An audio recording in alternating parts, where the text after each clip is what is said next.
in addition to the knees and stuff and head and neck and being hunched over, I'm also thinking about, well, there's ergonomics that goes into that. We talk about it in a lot of standards and guidelines about having ergonomically correct equipment, but that's also up to the facility, what the facility can afford and the structure of the facility. So there's a lot of different things that play a role in making things safe for our workers and our frontline staff.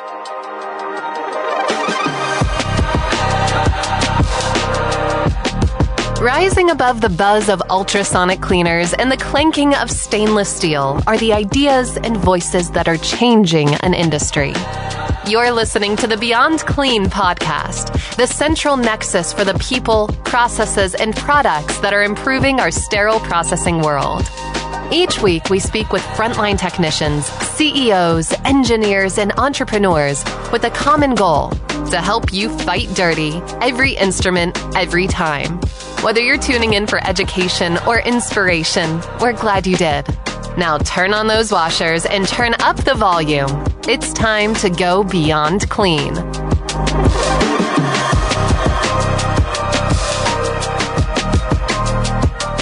All right, Clean Freaks, welcome back to another episode of the Beyond Clean podcast. You're listening to season 33, Built Different, a season committed to training and education of sterile processing technicians. I'm your host, Bobby Parker, and joining me again as co-host for the season is Jason Minutillo. Jason, welcome to the studio. Thanks, Bobby, and happy 4th of July, belated 4th of July. And maybe we should title this one Gym Freaks. Right, Gym Freaks. Okay, well, happy 4th of July to you too. This is a different kind of episode, right? So every season we come up with at least one kind of outside the box episode, and this is going to be our maybe doesn't fit with the rest episode. But I think it's really important. We're talking about building sterile processing technicians, and admittedly, the theme has to do with education and training. But I think there's room for a physical fitness one in there. And I'm definitely not the guy to ask when it comes to that. You know, I haven't touched a squat rack since probably my high school days, which I need to get on that, by the way.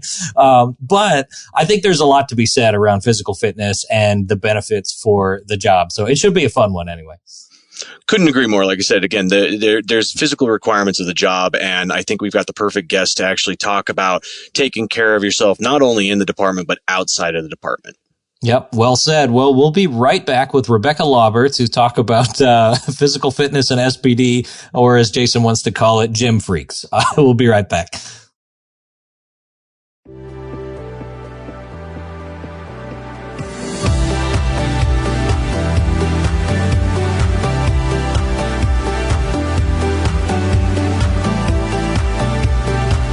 From the studios of Healthcare HQ, you're listening to Beyond Clean, the global voice of sterile processing.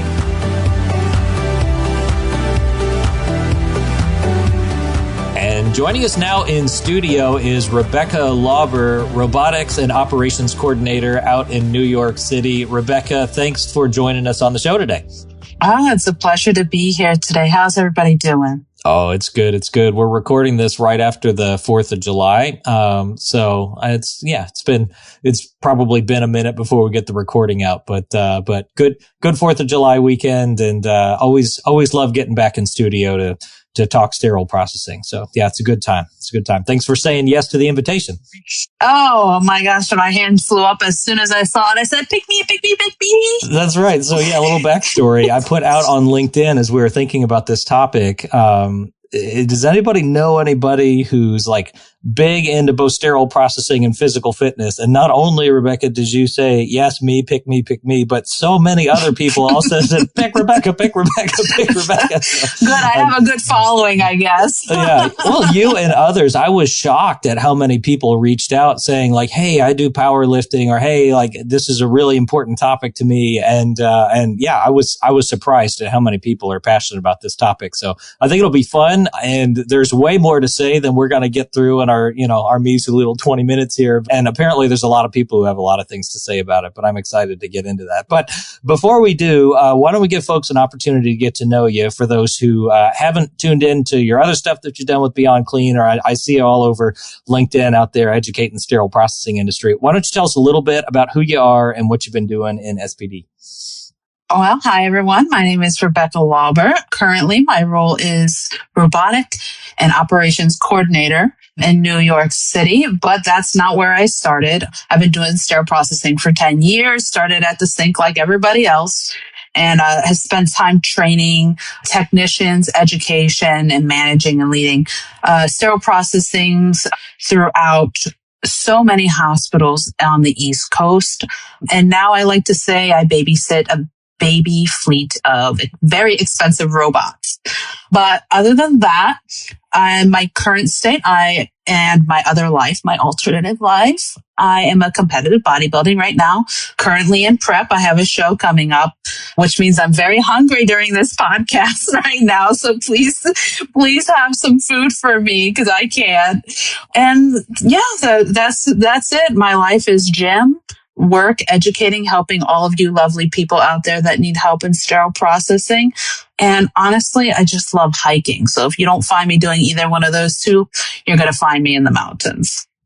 That is super cool. And I love, we did a podcast series. Hank hosted one called Street Clothes that was just like getting to know people outside of their, sterile processing scrubs. Like, what do they do when they've got their street clothes on? This very well could have fit into that episode, Rebecca, because it's like, trying to hear about something cool somebody does outside of work. And you say that your life is between the hospital, the gym, and the hiking trails. That pretty well sums Rebecca up. So, we would love to hear about some of that passion around the gym. Professional bodybuilding, super cool. What got you interested in physical fitness, and how is that interfaced with your work in the hospital? So what got me into physical fitness? So I have a very rare disease. Many of you in the industry know this. And that rare disease is an endocrine disorder. It kind of breaks down all of my endocrine system. Only 500 of the people in the world have it. The acronym for it is APS-1 if you're interested in looking it up. That takes a large toll on my body, but I've never been a person to let something dictate how I'm able to use my body. In 2017, I decided to take control of my disease and started bodybuilding, just started lifting. I love powerlifting. That is my niche. For those of you out there who don't know, there's so many different sectors of physical fitness. You have bodybuilding, you have powerlifting, you have CrossFit, you have your hybrid athletes, you have people that just love to go out and run, you have marathoners, all that. So for me, I just loved lifting heavy stuff. And our jobs require us to lift heavy stuff. So that's pretty much what gave me that gateway to say, okay, I need to take care of my body. I need to treat my body. And then that became more of a therapy for me. So it's very important to reflect on how we treat ourselves when it comes to these kind of things in such a demanding environment that we're in. Well, you just went into my next question there, Rebecca. So what are some of those physical demands that kind of tie in and are paralleled with the workouts that you do, and how that, stress and demand kind of ties back into the sterile processing world? And what have you seen that has improved upon that? So if we think about demanding jobs, I'm almost certain people are not going to talk about sterile processing, not because it's not demanding, but we're always like siloed to think like, let's think EMS, firefighting, nursing, transport, and for some reason SPD doesn't make that list. But just think of, and I'm just going to pull from what we know from as SPD. Trays have are supposed to be a max of 25 pounds. So you're repetitively picking up 25 pounds. And we know those spine and ortho trays are not 25 pounds, but we're not going to talk about that, right? We don't talk about that. we don't talk about that. That's a matter of opinion. But, a lot of those physical demands and how they parallel with what we do in the gym is, it requires us to squat. It requires us to control the weights at which we are carrying, pushing and pulling, and long hours on our feet and walking, and the weight that's being added to ourselves on top of our already physical weight. So a lot of that is something that doesn't get talked about, talking about hunching over, proper posture. And so when I'm thinking about physical demand on SPD, I'm thinking about all of those and just translating how do we make that better by getting out there and maybe spending 30 minutes in a gym. Or, what my favorite thing was during COVID, when everything was closed down, I used to go to the parks. There's gyms at the parks. The world is your gym. I can appreciate that. And that's actually funny because that's really the struggle I think everybody did during the COVID world, right? But speaking of that, I mean, again, I'm going to kind of follow up a little bit. So as you progress through your, we'll say introduction into the world of weightlifting and everything else like that, did you notice, besides helping out with your disease, did you notice like helping out with, with the work aspect? Were you feeling less tired? Were you having better posture? What continued that drive to stay in the gym? I mean, for me personally, that's what I always notice is like, if I'm doing this correctly, I'm not hurting. My feet aren't hurting. My back isn't hurting. So what kind of benefits do you see from doing those exercises? Well, from doing those exercises, what I've seen personally in my own journey is being able to sustain the demand longer. I can travel longer throughout, believe it or not, if you wear like Apple Watch, Fitbit, Garmin, whatever you'd like, you'll see that we walk miles a day. We walk astronomical miles a day. So we're on our feet, but you're able to sustain that longer. You're able to pick up trays. You're able to push and pull, which are all normal functions of a body without the demand of the job. So when it comes to that, that's how I feel. I've noticed the changes. I'm able to sustain longer. I'm able to sleep better, right? Because you're getting tired and we need our sleep. And believe it or not, a lot of people say, being able to lift more, and I'm not talking about ego lifting. We're not talking about that here. We're talking about just lifting things properly. When you lift things properly, being able to do those things is important, but the recovery is just as important for your body. If you're not recovering from a day's work with enough sleep, with enough hydration, then sometimes that can make a greater impact than just physical fitness itself. Yeah. As you're talking, Rebecca, I'm thinking about those orientation modules we all have to take at hospitals. And they're always talking about lifting technique. And they've got the picture of the guy picking the box up and like having a straight back and not hunching your back over or whatever. And, I suppose somebody doesn't necessarily need to be an expert weightlifter in order to do that well in the workplace. But having that experience in the gym or just from a physical fitness perspective of what proper posture looks like and bringing that into the workplace probably makes things like that of, the guy picking up the box in the module, things like that feel more natural and maybe reduce some risk there for personal injury. I'm sure there are more examples of that. Like, what are some of the common physical complaints or things that you hear technicians talk about from doing their job that just hurt or they wish they could feel better with some posture adjustments or things in their work? Well, not to sound funny, but we can make a bingo card out of something like this because not to sound funny, like stamp, yes, my feet hurt today, stamp, my knees hurt today, bingo. Because a lot of the physical complaints, I know from me personally, it's my shoulders. Part of that is because we do things that we shouldn't do because we're trying to meet the demands of the volume of the work, and we're not being careful. We're lifting 2 trays at once. We're pushing carts or loading carts over the weight limits, which we know a lot of these racks and stuff that we work with have weight limits, but sometimes we're just trying to get the demand of the hospital and get the volume out there. So I would say a major complaint that I'm seeing in the industry that trends is feet and knees, and a lot of neck, because when you're thinking about it, we're always hunched over and our necks are always sitting in the decontam sink. We're looking over, we're inspecting our instruments. In addition to the knees and stuff and head and neck and being hunched over, I'm also thinking about, there's ergonomics that goes into that. We talk about it in a lot of standards and guidelines about having ergonomically correct equipment, but that's also up to the facility, what the facility can afford and the structure of the facility.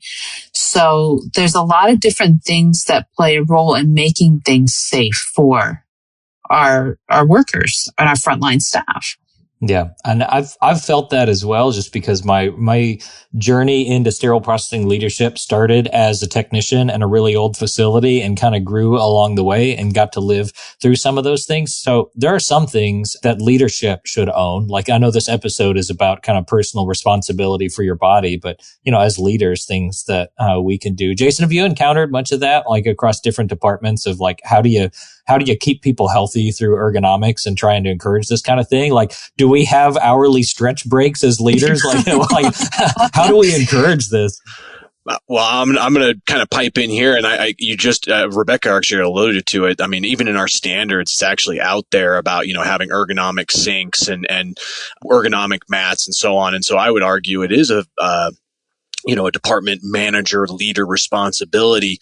But also, I've been in facilities where, Occupational Safety Health Administration, OSHA, has come in and actually shut down or had fines applied to facilities that didn't have ergonomic sinks, or they because they could see that there's a 6'3" guy who's bent over a sink that was built for somebody in the 1970s at the average height of 5'4", and he's over the sink for 8 hours, right? So great, you have an ergonomic mat, but that's where I would encourage, and again, Rebecca already alluded to it, use those standards, use those we'll say employee injury reports, as well as OSHA regs to say, hey, I do need some of those necessary pieces. So I was following up on that, Rebecca. Have you, done any of that work in your facility to say, hey, I need these pieces of equipment changed. I need better lighting, whatever the case may be. I got a story around lighting I can talk about here, but I'm going to let you speak here. So it's, in one of my previous roles, I had multiple different hospitals that I was over, and every hospital, of course, has their own setup. They're all built at different times, different structures.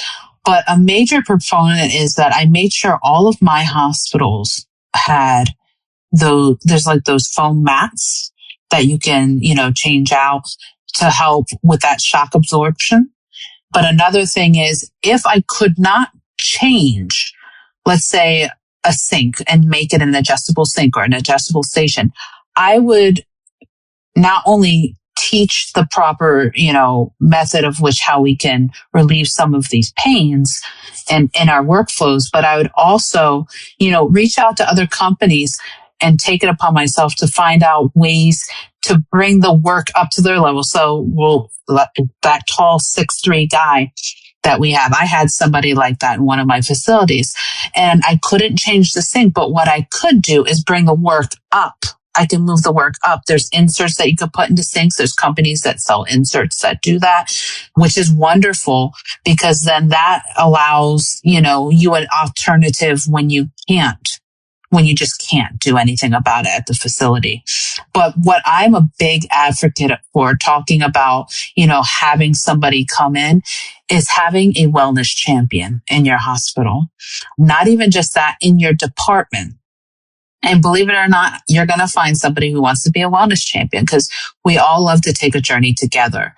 And there was a company that I worked for that used to hold stretch breaks. Okay, guys, let's do a 10-minute stretch break in the morning. I'm a big advocate for having huddles before the start of your day. And so take that opportunity to be together as a team, stretch it out, get ready, stretch out them shoulders, do the hands behind the head, behind the back, let's do some knee ups, some knee kicks. So, and let's get the body moving and the blood pumping so that when we start our day, we're already ready to go. But having a wellness champion in your department and partnering with your occupational health and wellness and advocating as leadership for the programs that the hospital offers is a very big aspect that I would say leaders, if you're out there listening, you should do for your frontline staff. Another thing is being sure that if you find yourself in pain, if you're hurting, speak up, because anything that goes undocumented is we're not able to speak to it. And we're not able to walk through those processes together. Yeah. Those are both really great points, that there are resources out there to help leaders help take care of their technicians. So take advantage of those. And then documentation, like you said, really important. Not only for that one case, of course, it is very important whenever you start looking at things like, workers' comp insurance payments and things like that the documentation's in order. But then also, Jason, you made allusion to it, like that documentation can help fix the problem for the next guy as well. So, Rebecca, why do you think it is that sometimes that has to be said out loud? Like, what's scary about documentation? I think there's just, and I'm not saying this is for every hospital. I just think there's a culture of, some people are embarrassed. Some people don't want to be, that person that speaks up. They feel like they might get in trouble. They don't want to be the person causing the change in the department. But sometimes when we speak up, the change that needs to happen is from our voices speaking up together. So I think that's a big thing. I know in a lot of the departments, people just don't want to be, that one person that's complaining. They feel like they're the only person. But believe it or not, when we collectively speak to one another, you'll find that a lot of people have the same pain points. We just need, to advocate for one another. Yeah. Well, I'll tell you, for me, it's the opposite. I still think I'm invincible. I'm 36. When something hurts, it's like, it'll be better tomorrow. I'm finding more and more often now, Rebecca, it's not better tomorrow. I'm finding that I'll be 33 in November, and yeah. I'm like, is this what their 30s is like? Yeah. Wow. You guys are a bunch of spring chickens. I'm 43 and I still feel great. So it's all a mental game. I don't know.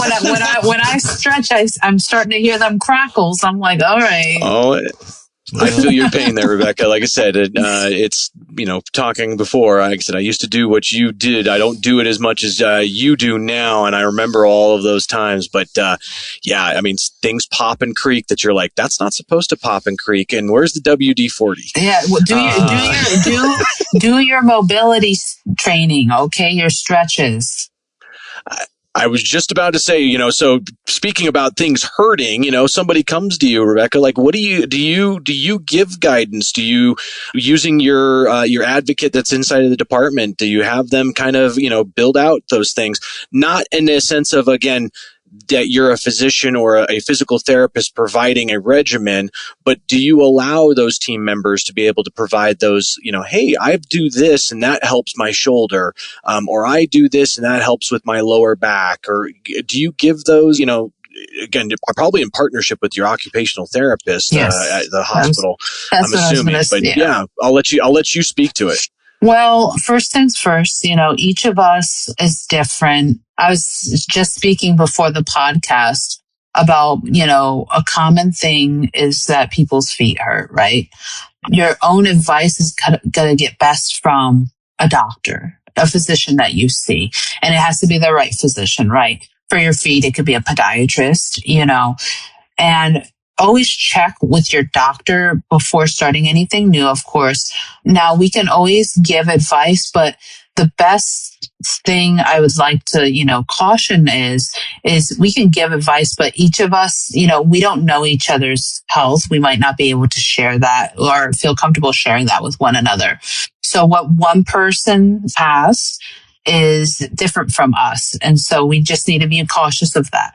But when we're sharing things, I do bring in other team members, departmental members, like you said, occupational health, and I help build out a program that can give guidance to our staff from a hospital level that comes from the hospital so that we're able to ensure that everybody is doing things in a safe manner.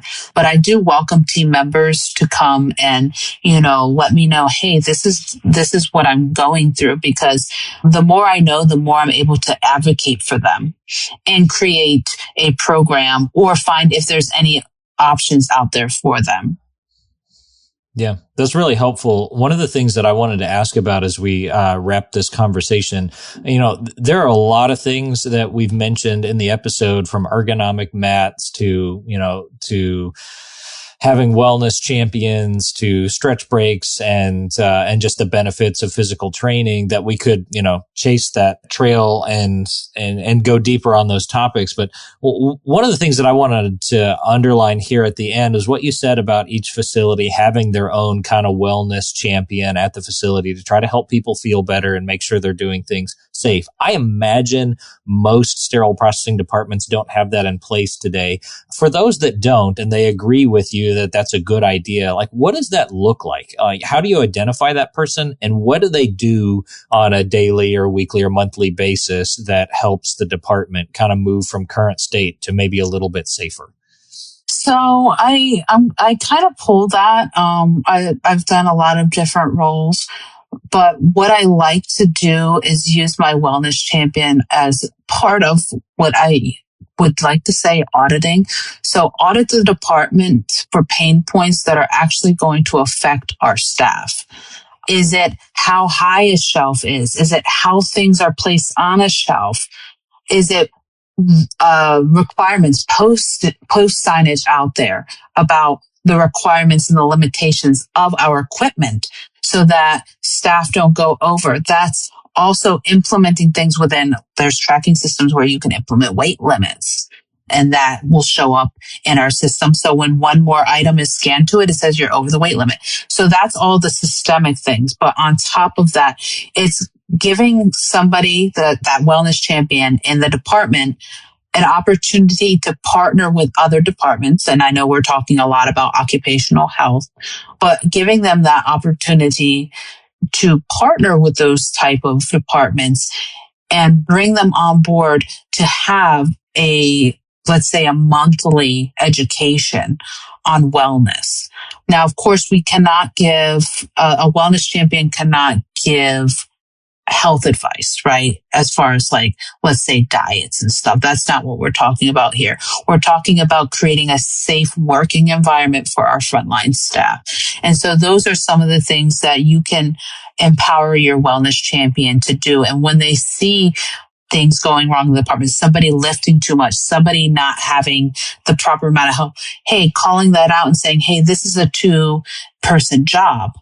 Having those types of conversations and having them with our leaders as well.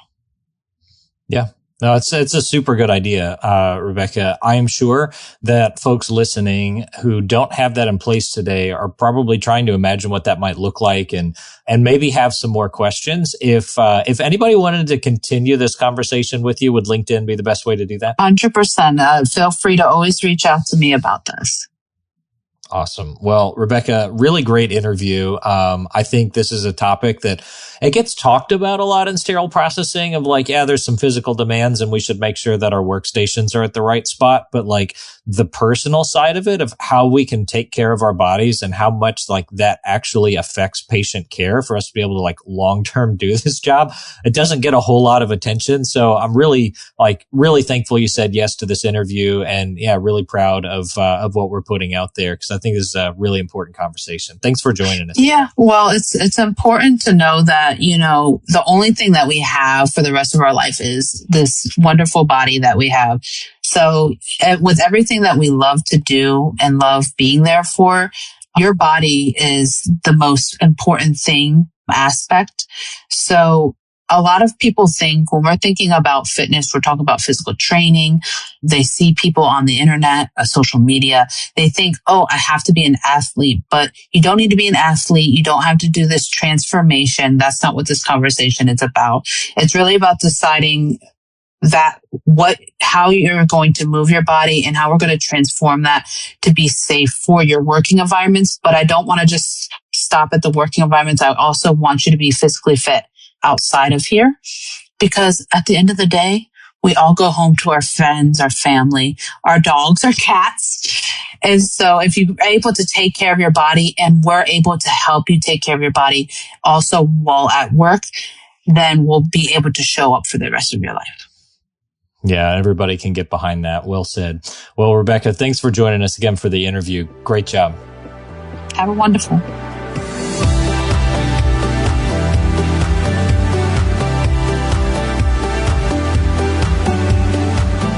And that was Rebecca Lauber, Robotics and Operations Coordinator in New York City, and weightlifter and bodybuilder and wellness coordinator advocate. Jason, I feel like we recorded this one at the wrong time of the year. This feels like a January 1st kind of episode. Get out there, take care of yourself, but maybe this is that middle of the year kind of pick me up folks needed to be sure to take care of themselves. Well, there's nothing wrong with having a check-in on where you're at with your bikini bod, right? So, I mean, I know mine needed to be checked after talking with her. So all good with that. Oh gosh. Well, I think it's an interesting conversation. One of the things that Rebecca said, around this wellness coordinator idea of like somebody who's advocating for ergonomics and advocating for people taking care of their bodies is that it can be tied to occupational therapy. It can be tied to some folks in your organization who want to see that. I'm thinking of the facility though, like a small one who maybe doesn't have like connections already with occupational therapy, and the difference that they might make in their organization, like when they touch base with their one employee health nurse or whoever is like taking care of the employees at the hospital. And you start casting a vision for like, we want sterile processing to be a place where people are taken care of, where ergonomics are considered, where people are staying safe, and like you work together to develop that program. Sterile processing very well could be the starting place for a safety culture in that organization, to see that like work well in SPD and then kind of catch fire and start spreading to some of the other departments in the hospital. Like, I think that would be tremendous to see sterile processing being the kind of safety core of the hospital. Couldn't agree more. I mean, ultimately, like I said, it doesn't have to be, the manager. It doesn't have to be the, 9 people of, if you only have a staff of 3, there could be just one that wants to kind of champion that. But what I appreciated is, you don't have to be talking about just the physical fitness or the stretching or else like that. You could go back to what she was alluding to around like signage. Do we have the appropriate signage around showing that we shouldn't be moving things too heavy? I kind of alluded in our in the discussion around illumination. Right? How many places in SPD are we in the basement and it's a dark, dingy place? That's eye strain, right? If we don't have the appropriate illumination, and that's actually called out in the standards. And so that's a perfect example of, you could partner with your employee health nurse, plan ops, do an illumination study and reduce eye strain in your facility, right? Pretty cool. And that's a start of a safety transformation. So. Yeah. For sure. I'm persuaded that there's been some hearing loss from the air guns that were in one of the facilities that we had. Those compressed air nozzles were so stinking loud. We did eventually get some earplugs in there and suggest people wear the earplugs. But man, there's no time to put the earplugs in when the person next to you is going to run the air gun. So they're so loud. So yeah, looking at those kinds of things, I'm with you 100%. Really important. All right. Well, that's going to do it for today's episode of this series titled Built Different. It's kind of hard not to have this episode when that's the series title, Jason. We've got to talk about physical fitness a bit. I hope this has been helpful to you. If you have more questions about it, of course, reach out to Rebecca and get in touch with your local employee health or occupational health group. We've got one more episode still to go in this season, though, about building sterile processing technicians and training. So until we talk to you again next week, on behalf of Jason, myself, and the whole team here at Beyond Clean, keep fighting dirty. Thank you for listening to this week's episode of Beyond Clean. As a reminder, you can help support us by subscribing to Beyond Clean on your favorite podcast app, or by downloading the smartphone app on iPhone or Android. Simply search for Beyond Clean in the App Store or Google Play. The best thing about downloading the smartphone app is that you can access bonus content for certain episodes and view episodes in certain categories, like articles on the go and vendor spotlights. Are you following us on LinkedIn or Facebook yet? If you are and you love an episode or post, then let your social network know about it. Like, comment, or share our posts along with your thoughts and keep the conversation going. If you have any topics or guests that you would like to recommend for a future episode, just send us an email to info@beyondclean.net. We look forward to hearing from you.